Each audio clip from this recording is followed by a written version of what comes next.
میں عصم سلطان 24 سالہ خوبرو مرد جس کی وجاہت کو دیکھ کر لڑکیاں نظریں پلٹنا بھول جاتی تھی۔ میری قابل رقص صحت، خوبصورت اور بارب شخصیت کو دیکھ کوئی مجھے دبئی کے شیخ کا گارڈ کم اور بیٹا زیادہ سمجھتے تھے۔ میں اپنے مالک کے وفادار اور قابل بند بھروسہ ملازموں میں سے تھا۔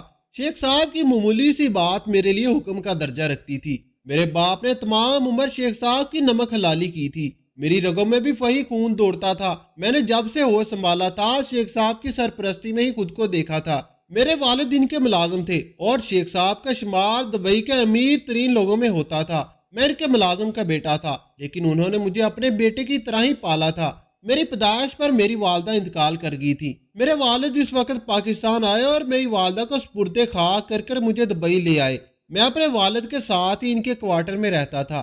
شیخ صاحب نے کسی عربی عورت سے عشق کیا تھا، لیکن وہ بے وفا نکلی۔ اس کا غم انہوں نے ایسا دل کو لگایا کہ شادی ہی نہ کی۔ میں 17 سال کا ہوا تو میرے والد شوگر بڑھ جانے کی وجہ سے انتقال کر گئے۔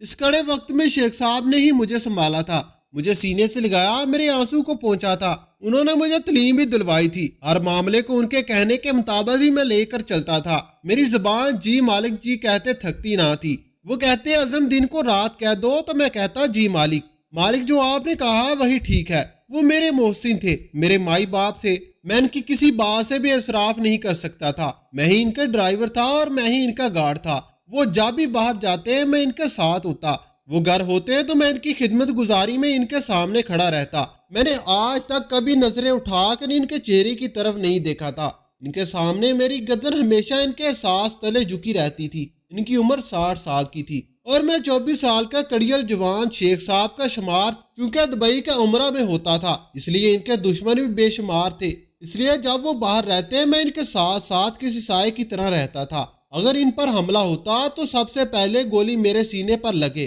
یہ میری نمک حلالی تھی۔ وہ اکثر چند ماہ بعد ہی پاکستان اپنے گاؤں ضرور جاتے تھے، چند دن وہاں گزارتے اور پھر واپس آ جاتے۔ واحد ایک پاکستان تھا جہاں میں ان کے ساتھ نہیں جاتا تھا، لیکن جب وہ یہاں نہیں ہوتے تو میں یہاں ساری باغ دوڑ میرے ہاتھ میں ہوتی تھی۔ مالک جتنے دن اپنے گاؤں میں رہتے تھے، یہ دن میرے لیے کاٹنے بامشکل ہو جاتے تھے، کیونکہ مجھے ان سے بے تحاشا محبت تھی۔ ان کے بغیر میں اداس ہو جایا کرتا تھا۔ میں نے اپنے باپ سے بھی زیادہ محبت مالک سے پائی تھی۔ اس بار جب مالک آئے تو وہ اکیلے نہیں آئے تھے، جسے وہ اپنے ساتھ لائے تھے۔ اسے دیکھ کر میرے ہوش اڑ گئے تھے۔ گاڑی جب بنگلے میں آ کر پورج پر رکی تو میں فوراً سے مالک کا سامان نکالنے کے لیے ڈگی کی طرف بڑھا تھا، جب اچانک پچھلی نشست کا دروازہ کھلا تھا۔ ایک ہے سالہ حسین تو شیزہ گاڑی سے باہر نکلی تھی، قیمتی لباس پہنے، زیورات سے آراستہ۔ اسے دیکھ کر یوں معلوم ہوتا جیسے کسی شادی بیاہ کے فنکشن کو دیکھ کر آ رہی ہوں۔ مجھے لگا مالک کے کسی رشتہ دار کی بیٹی ہے۔ خدا ترسی میں مالک اپنے ساتھ لے آئے ہیں، لیکن جب مالک نے اس کا اعتراف کروایا تو میں دنگ رہ گیا۔ مالک نے کہا کہ اعظم یہ تمہاری مالکن ہے۔ کچھ پال تو وہ نافہمی سے کبھی مالک کو دیکھنے لگتا تھا تو کبھی اس کم عمر لڑکی کو جو مالک کی بیوی کم اور بیٹی زیادہ لگتی تھی۔ میں نے اپنی نظریں جھکا لی۔ میرے لیے اول یہ بات یقین کرنا ہی نامشکل تھی کہ مالک شادی کیسے کر سکتے ہیں۔ انہوں نے ساری جوانی ایک عورت کی یاد میں گزار دی تھی، تو اب وہ پھر بوڑھے ہو چکے تھے۔ پھر یہ حسین کم عمر لڑکی مالک سے شادی کرنے پر رضامند کیسے ہو سکتی تھی، جس میں بظاہر کوئی کمی تھی نہ کوئی عیب تھا۔ نہ جانے کیوں پہلی بار میرے دل میں مالک کے لیے منفی سوچ نے جنم لیا تھا کہ انہوں نے اپنی خواہش کی خاطر ایک کم عمر لڑکی کی زندگی برباد کر دی۔ میرے دل میں اس لڑکی کے لیے ایک نرم گوشہ بن گیا تھا۔ نہ جانے اس بیچاری کی کیا مجبوری تھی۔ میرا اول اس لڑکی کے لیے دکھی سا ہوا تھا، لیکن اگلے روز ہی مجھے اپنی سوچ کی تردید کرنی پڑی جب مالک نے مجھے کہا کہ انہوں نے شادی اس لڑکی کے کہنے پر کی ہے۔ وہ لڑکی ان کی محبت میں مبتلا ہو چکی تھی۔ وہ جب بھی اپنے گاؤں کے کھیتوں کی طرف جاتے وہ لڑکی انہیں دیکھتی رہتی تھی، ان کے پاس آ جاتی، ان سے باتیں کرنے لگتی۔ صاحب ایک چھوٹی سی لڑکی سمجھ کر بات چیت کر لیا کرتے تھے، لیکن وہ اس بار گئے تو وہ لڑکی روتے ہوئے ان کے پاس آ گئی، کہنے لگی آپ میرے ابا سے میرا رشتہ مانگ لے ورنہ وہ میری شادی کسی اور سے کروا دیں گے۔ مالک کو اس کی بات سن کر حیرت ہوئی تھی۔ انہوں نے کہا تم مجھ سے بہت چھوٹی ہو، تمہارا میرا کوئی جوڑ نہیں ہے، لیکن وہ کہنے لگے کہ وہ مالک سے بہت محبت کرتی ہے۔ اگر انہوں نے اس لڑکی سے شادی نہ کی تو وہ زہر کھا کر اپنی جان دے دے گی۔ مالک نے یہ سوچا تو انہیں ان کی محبت نہ مل سکی۔ اگر وہ کسی کی محبت بن چکے ہیں تو اسے کیوں مرحوم رکھیں۔ مالک شادی کے بعد بہت خوش تھے۔ بہت عرصے بعد میں نے مالک کو یوں خوش دیکھا تھا۔ پھر جب میاں بیوی راضی تو یہ اچھی بات تھی۔ میرے مالک خوش تھے، مالکن بھی ان سے محبت کرتی تھی۔ وہ مالک کے ساتھ روز رات کو تیار ہو کر ہوٹل میں کھانا کھانے چلی جاتی تھی۔ انہیں یوں ہاش بشاش دیکھ کر میں مطمئن سا ہو جاتا تھا کہ مالک کو ان کے صبر کا صلہ مل گیا، لیکن چند ہی دن مجھے ایسا احساس ہو چکا تھا کہ میرا یہ اندازہ بھی مالک کے معاملے میں غلط ثابت ہوا تھا۔ وہ لڑکی ہر وقت نوکروں پر چیختی چلاتی نظر آتی تھی، قیمتی لباس پہنتی، سونے کی جولریز پہننے رکھی تھی، آج دن شاپنگ کرتی اور نوکروں سے حقار برار لہجے سے بات کرتی۔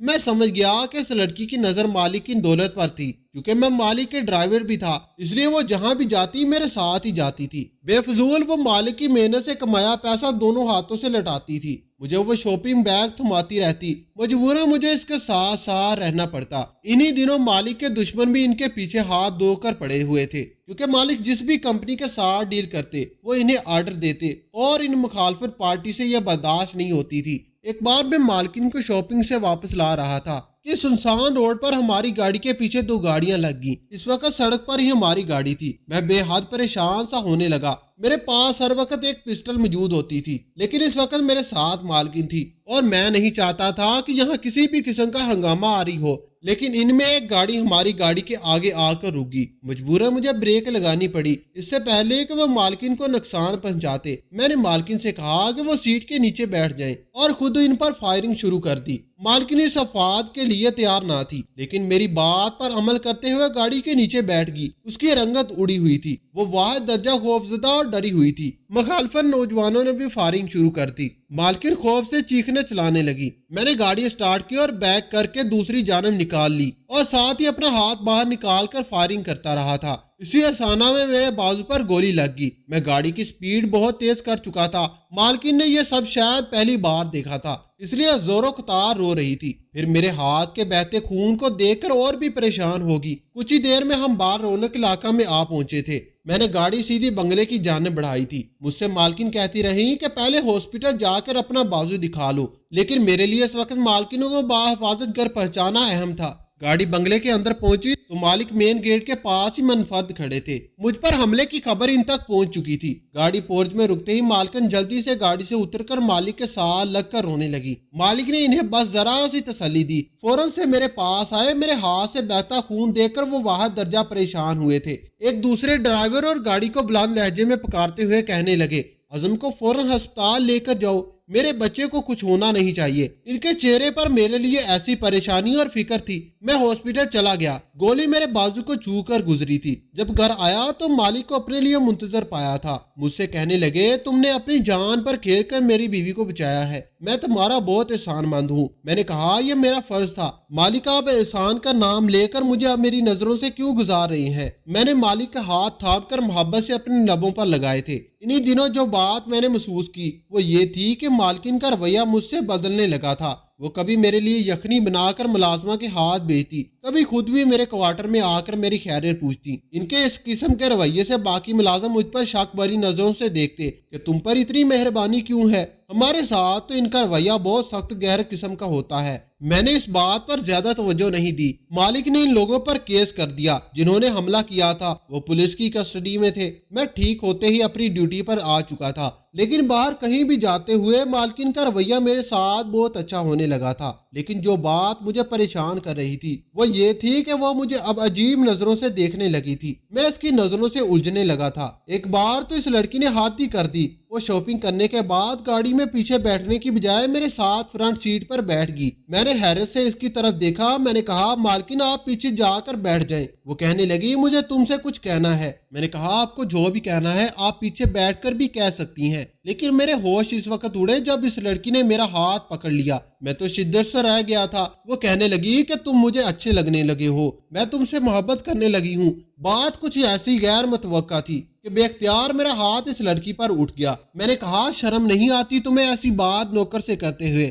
تم میرے مالک کی بیوی ہو، میرے لیے قابل احترام ہو۔ مالک کے نکاح میں ہوتے ہوئے تم کیسے ان کے ساتھ بے وفائی کر سکتی ہو؟ آئندہ اپنی حد میں رہنا۔ میں نے مالک کے علاوہ تمہیں کسی کے ساتھ بھی دیکھا تو گولی مار دوں گا، اب جاؤ اور پیچھے جا کر بیٹھو۔ میں اس قدر غصے میں تھا کہ ضابط کرنا ہی مشکل تھا۔ میرے ہوتے ہوئے میرے مالک کو کیسے کوئی دھوکہ دے سکتا تھا؟ وہ مجھے کینہ توڑ نظروں سے دیکھتے ہوئے پچھلی نشست پر جا کر بیٹھ گئی، لیکن اس کے بعد جو کچھ اس نے میرے ساتھ کیا، میرے پاس وہ الفاظ نہیں تھے کہ اس اذیت کو بیان کر سکوں۔ اگلے روز مالک کو پاکستان چند دن کے لیے جانا تھا۔ ان کی خواہش تو یہی تھی کہ ان کی بیوی ان کے ساتھ واپس جاتی، لیکن اس نے جانے سے صاف انکار کر دیا۔ مالک مجھ سے کہہ کر گئے کہ میں مالکن کا خاص خیال رکھوں۔ میں مالک کو ایئرپورٹ چھوڑنے آیا تھا جب میرے کوارٹر میں ملازمہ آئی اور مجھ سے کہنے لگی کہ تمہیں مالکن ملا رہی ہے۔ میں اٹھ کر لونچ میں چلا گیا۔ وہ بڑے غصے سے صوفے پر بیٹھی تھی، کہنے لگی گھر کی صفائی کرو۔ اس کی بات اتنی غیر متوقع سی تھی کہ میں حیرت سے اسے دیکھنے لگا۔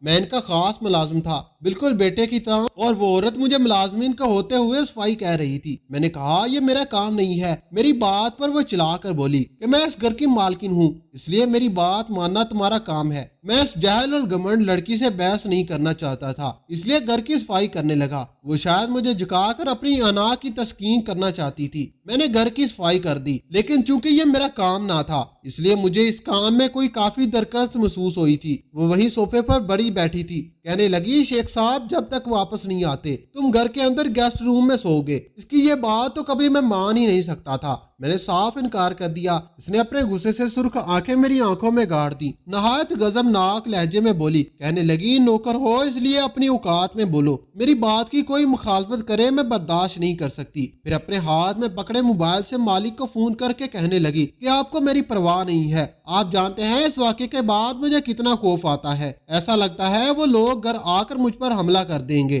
اس لیے اعظم سے کہے کہ جب تک آپ نہیں آ جاتے وہ گھر کے اندر سویا کرے، تاکہ اگر کوئی چور چکا اندر آ جائے تو وہ مجھے بچا سکے۔ مجھے تو اس نے صاف انکار کر دیا ہے۔ میری بات کی تو اس گھر میں کوئی اہمیت نہیں ہے۔ مجھے آپ کے ملازم آپ کے پیچھے سے ایک غیر کسان کی بیٹی سمجھتے ہیں، مجھے مالکن کا درجہ نہیں دیتے۔ لیا کہہ کر اس نے فون مجھے تھما دیا۔ میں اس کے دوغلے چہرے کو دیکھ کر حیران ہوا تھا۔ میں نے فون کان پر لگایا تو مالک نے مجھے کہا کہ تم گھر کے اندر ہی سو جایا کرو اور اس روبت کی بات بھی نہ ٹالا کرو، وہ کم عمر ہے، نادان ہے، پہلی بار ایسے ٹھاڑ دیکھے ہیں، اس لیے اسے روز جمانا پسند ہے۔ میں نے کہا جی مالک، جو آپ کا حکم۔ میں نے وہ فون اس لڑکی کی طرف بڑھا دیا۔ موبائل پکڑ کے اس نے اپنے ہاتھ میں پکڑا ٹیشو زمین پر پھینک دیا، کہنے لگی اسے اٹھا کر کچرے کی باسکٹ میں ڈالو۔ میں جانتا تھا کہ وہ مجھ سے اپنی اناہت کا بدلہ لینا چاہ رہی ہے۔ میں نے خاموشی سے وہ ٹیشو اٹھایا اور باسکٹ میں ڈال دیا اور لون سے باہر نکل گیا۔ لیکن یہ بات یہیں تک ختم نہیں ہوتی تھی۔ اس لڑکی نے تو میرا جینا دور کر کے رکھ دیا تھا۔ کبھی مجھے کہتی جا کر میرے لیے چائے بنا کر لاؤ، کبھی اپنے کمرے کی صفائی کروانے لگتی، کبھی کہتی سر جھکائے میرے سامنے کھڑے رہو کیونکہ تم حکم کے غلام ہو۔ میں اس لڑکی کی حرکتوں سے پریشان ہو گیا تھا، لیکن ضوابط سے وہ سب کر رہا تھا جو وہ مجھ سے کہہ رہی تھی۔ لیکن ایک رات اس لڑکی نے مجھے حد ہی کر دی۔ میں گیسٹ روم میں سو رہا تھا جب مجھے یہ لگا کہ میرے کمرے میں کوئی داخل ہوا ہے۔ پہلا گمنام مجھے کسی چور کا ہوا تھا۔ میری نیند اتنی پکی نہیں تھی کہ بے خبر ہو کر سویا رہتا۔ میں فوراً سے اٹھ کر بیٹھ گیا، لیکن جیسے ہی میں نے لیمپ کھولا سامنے اس لڑکی کو دیکھ کر مجھے حیرت ہوئی تھی۔ وہ اپنے رامدہ لباس میں ملبوس کھلے بالوں کے ساتھ میرے کمرے میں کس ارادے سے آئی تھی، مجھے سمجھنے میں دیر نہیں لگتی تھی۔ میں نے کہا یہیں سے واپس لوٹ جاؤ تبھی، لیکن وہ میرے پاس آ گئی، میرے سامنے ہاتھ جوڑ کر رونے لگی، کہنے لگی میرے بس میں نہیں ہے اعظم، میں تم سے محبت کرنے لگی ہوں، مجھے اپنا لو۔ بوڑھا میری خواہش پوری کرنے کے لیے قابل نہیں ہے۔ اس سے پہلے کہ وہ اس کمزور لمحے میں میرے قریب آتی میں کئی قدم پیچھے ہٹ گیا باہر، ورنہ میں مالک کو بتا دوں گا۔ میری یہ بات سن کر وہ واپس اپنے کمرے میں چلی گئی۔ اگلے روز ہی مالک واپس آ گئے۔ وہ مجھ سے کہنے لگی کہ میری کوئی بھی بات شیخ صاحب کو مت بتانا، میں دوبارہ تمہیں پریشان نہیں کروں گی۔ میں نے اس کی بات مان لی۔ اس کے بعد واقعی اس نے مجھے کبھی پریشان نہیں کیا تھا۔ کچھ دن سے مالک کی طبیعت کچھ ٹھیک نہ تھی، وہ دن بہ دن کمزور ہونے لگے تھے۔ میں جب بھی ان سے کہتا کہ وہ ڈاکٹر سے اپنا چیک اپ کروائے تو وہ ٹال جاتے، لیکن اب وہ بہت زیادہ کھانسنے لگے تھے، زیادہ تر اپنے کمرے میں ہی آرام کرتے تھے۔ اب تو وہ مجھ سے اپنا ہر کام کروانے لگے تھے، آفس بھی نہیں جاتے تھے۔ ایک بار وہ لون میں بے چینی سے چکر کاٹ رہے تھے، نہ جانے کیا پریشانی تھی۔ مجھ سے کہنے لگے کہ اب مجھ سے کام نہیں ہوتا۔ ایک بار انہوں نے مجھے کہا کہ تم کوارٹر کی بجائے گیسٹ روم میں سو جایا کرو، میں اب اکثر بیمار رہنے لگا ہوں، اس لیے تم ہوگے تو تمہیں انڈر کام اپنے پاس بلا لیا کروں گا۔